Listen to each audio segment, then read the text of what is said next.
L'actualité à brûle-pourpoint, Haïti Inter fait le point.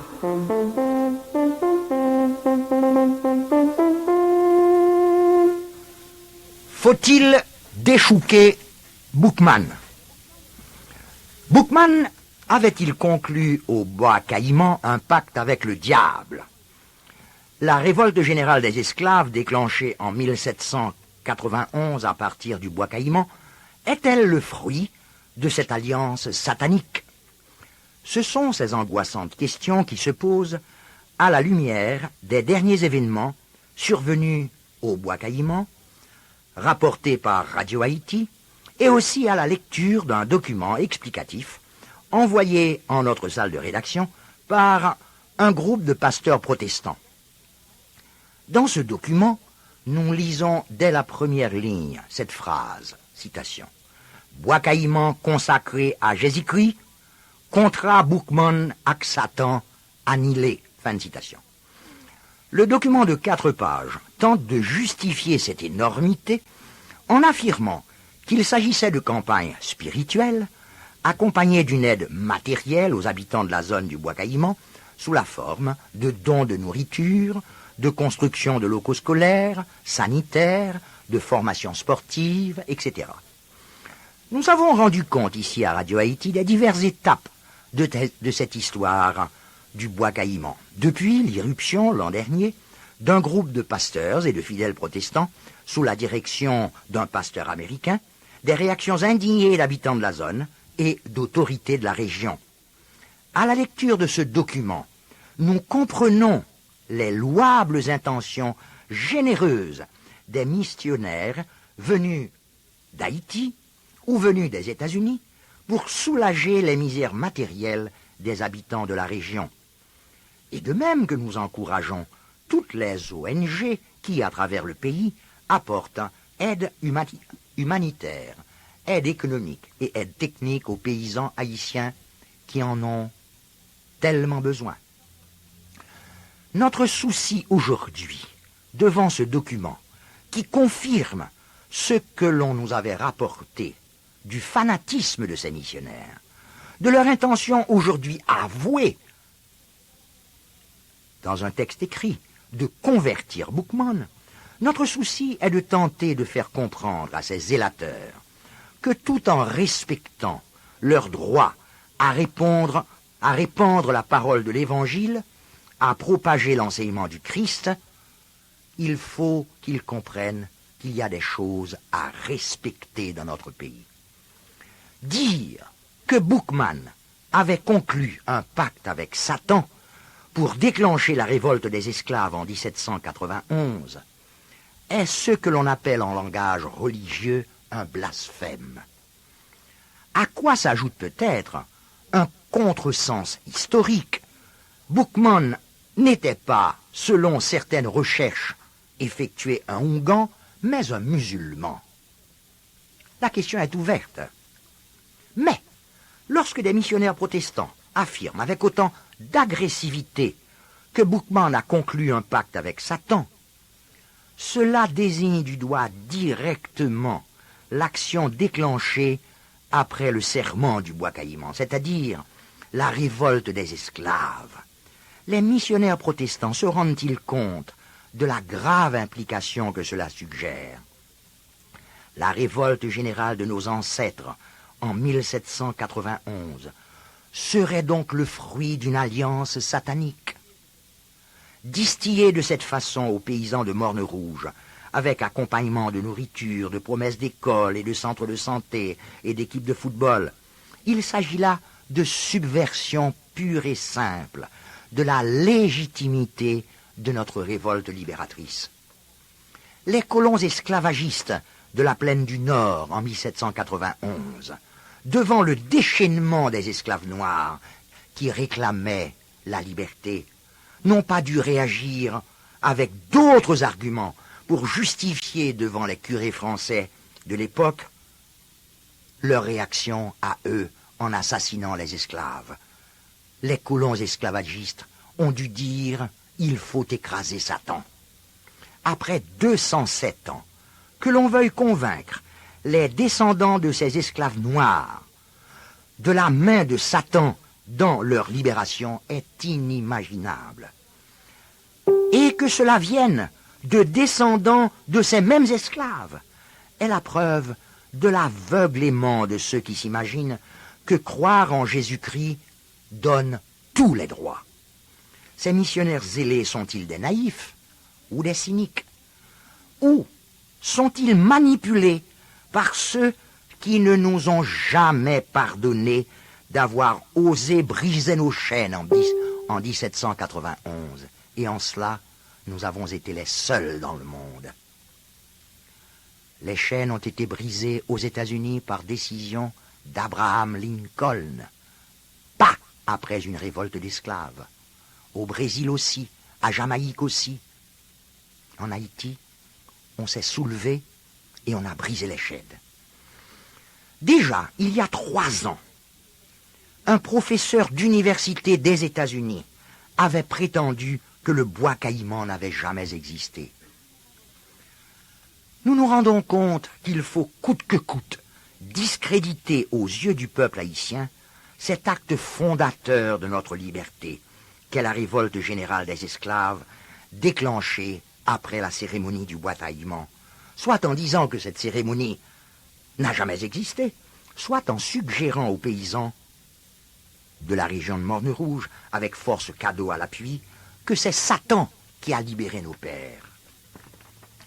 Le document des missionnaires protestants fait référence au Baka. Il dit même quelque part que les mesures prises par le ministère des cultes et le gouvernement pour le maintien de l'ordre sur les lieux du culte manifestent de l'entêtement de quelques représentants officiels à se battre pour préserver les restes des eaux des Baka. Ces affirmations délirantes feraient sourire si elles ne traduisaient pas une intolérance virulente dans notre pays, où nous nous attendions à plus de sagesse de la part de ceux qui, vivant aux États-Unis, se nourrissent d'un christianisme qui a fleuri dans le pays de la tolérance, du consensus, c'est-à-dire du respect de l'autre. Or, poser la question religieuse en Haïti sous la forme d'une lutte entre Jésus et Baka est faire preuve de sectarisme qui conduit tout droit à l'intolérance, en passant par un mépris profond pour des croyances identitaires de notre peuple, croyances qui ont été à l'origine de notre libération et du bris des chaînes. D'où vient cette virulence des chrétiens à propos du serment du bois caïman? D'où vient cette virulence contre le vaudou dénommé Baka dans le texte missionnaire? Il y a d'abord, me disent certains protestants que j'ai consultés, il y a cette chose répugnante qu'est le sacrifice du cochon au bois caïman. Les âmes délicates disent « Oh, comment sacrifier un cochon? Comment égorger un cochon ?» Ce sont des pratiques sauvages, disent-ils, qui témoignent de la sauvagerie des rituels vaudous. Ils affirment que la religion civilisée ne fait pas appel au sang des animaux. Ah ah! Ces chrétiens indignés oublient peut-être les origines juives de la religion chrétienne. Tout au cours de l'histoire du peuple juif, les prêtres d'Israël sacrifiaient brebis et bœufs sur les autels dressés à Yahvé. Moïse, en descendant du Sinaï, a sacrifié des animaux sur demande de Jéhovah lui-même. Jéhovah qui n'a jamais hésité, selon les textes sacrés, à réclamer des sacrifices rituels de son peuple élu. La religion chrétienne est issue de la religion de ce peuple élu. Abraham, rappelons Abraham, le patriarche qui est à l'origine de toute cette merveilleuse histoire, qu'est l'histoire du peuple juif, n'a pas hésité à préparer son propre fils à être égorgé par lui si ce sacrifice devait plaire à Yahvé. Où est Satan dans tout cela? Les protestants affirment têtus que le vaudou est satanique à cause des danses diaboliques effectuées sous le péristyle. Ils oublient encore la Bible, qui nous raconte comment les Lévites, officiants de la religion juive, dansaient devant l'arche d'alliance. Mais ces protestants-là ne lisent pas avec attention l'Ancien et le Nouveau Testament. Ils préfèrent s'en tenir à un enseignement schématisé, un enseignement sclérosé de l'Évangile, qui diabolise tout ce qui n'est pas d'accord avec eux. C'est la forme élémentaire, c'est la forme primitive de l'intolérance. Les missionnaires protestants d'aujourd'hui ne sont pas très originaux. Dans les années 40, l'Église catholique d'Haïti, sous la houlette d'évêques bretons, avait déclenché une vaste campagne dite anti-superstitieuse contre contre le vaudou à l'époque. Des houx-forts avaient été pillés, puis brûlés, des arbres reposoirs abattus, des houngans pourchassés, et les vaudouisants avaient été forcés de rejeter leurs croyances ancestrales. La campagne des rejetés. L'intolérance était la même. C'était Jésus contre Satan. Aujourd'hui, l'Église catholique s'est assagie. Elle a compris cette erreur. Et certaines messes catholiques sont accompagnées au son du tambour à sautor. Celui dont célébrait le sacrifice, le même tambour à sautor, dont Jacques Roumain célébrait le sacrifice. Jacques Roumain s'était dressé contre le père Foisset à propos de cette campagne dite des rejetés. Le père Foisset avait eu à dire à l'époque cette chose énorme, que cette guerre de religion, guerre sainte. Il avait écrit que c'était la guerre de Jésus contre Satan, la guerre de la croix contre le tambour. La guerre sainte a marqué toute l'histoire des disciples de Jésus. N'oublions pas les croisades. N'oublions pas les guerres de religion entre catholiques et protestants, après Martin Luther, après Calvin, après Zwingler et après tous les autres qui croyaient, eux, détenir l'unique vérité contre la vérité de Rome et des papistes. Et ils se sont battus, et ils se sont entr'égorgés pendant des années, des dizaines d'années en Europe. Tout près de nous aux États-Unis.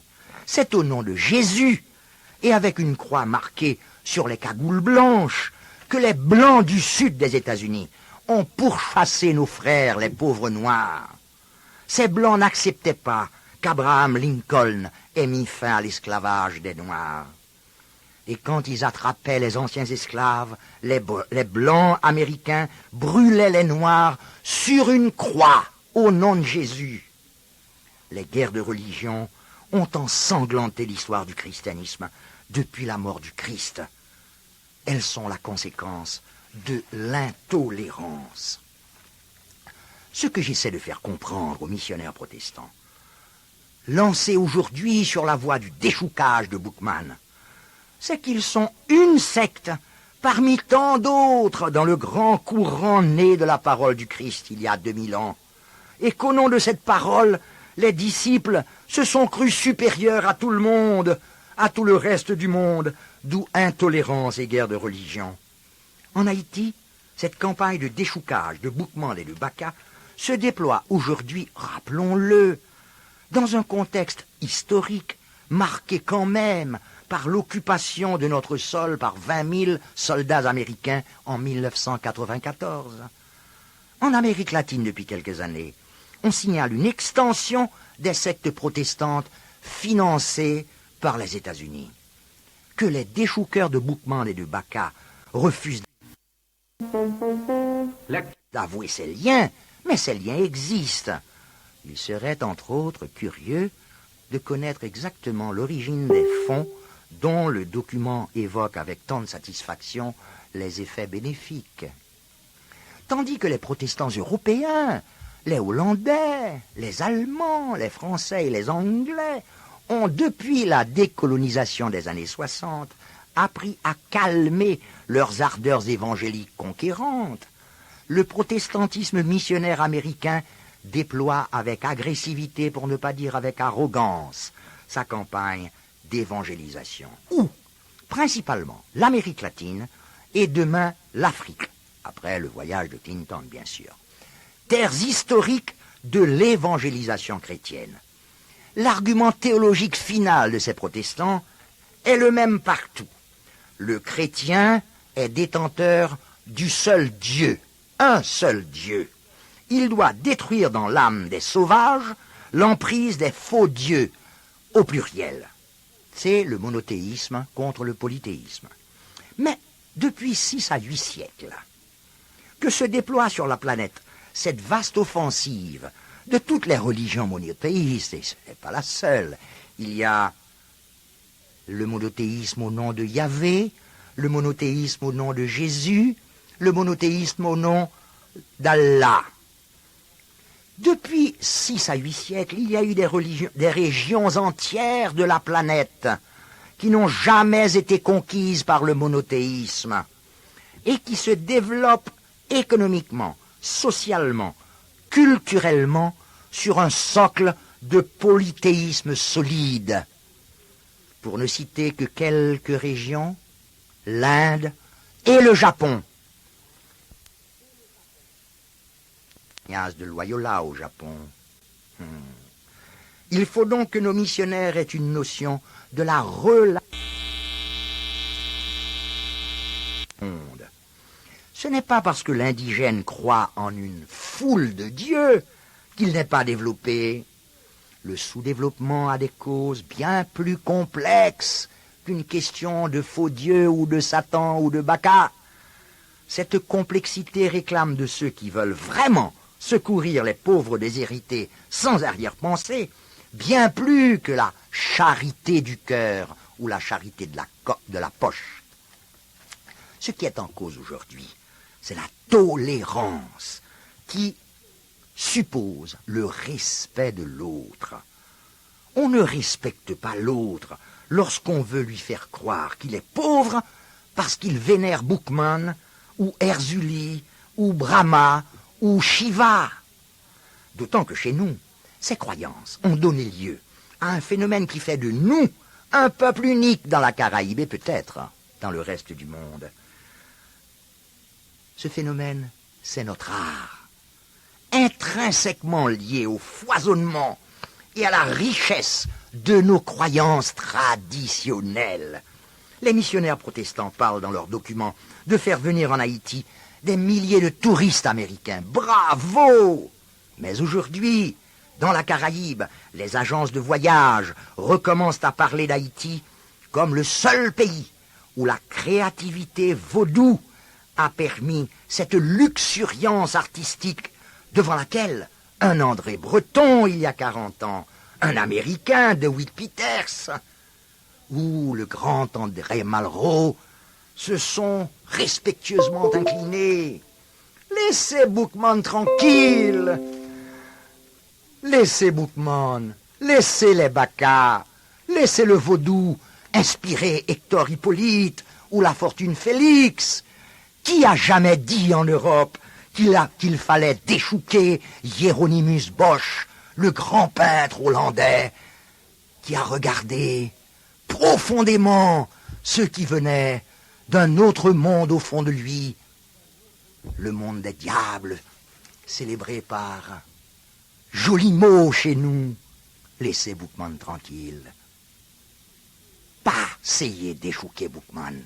Merci. L'actualité à brûle-pourpoint, Haïti Inter fait le point.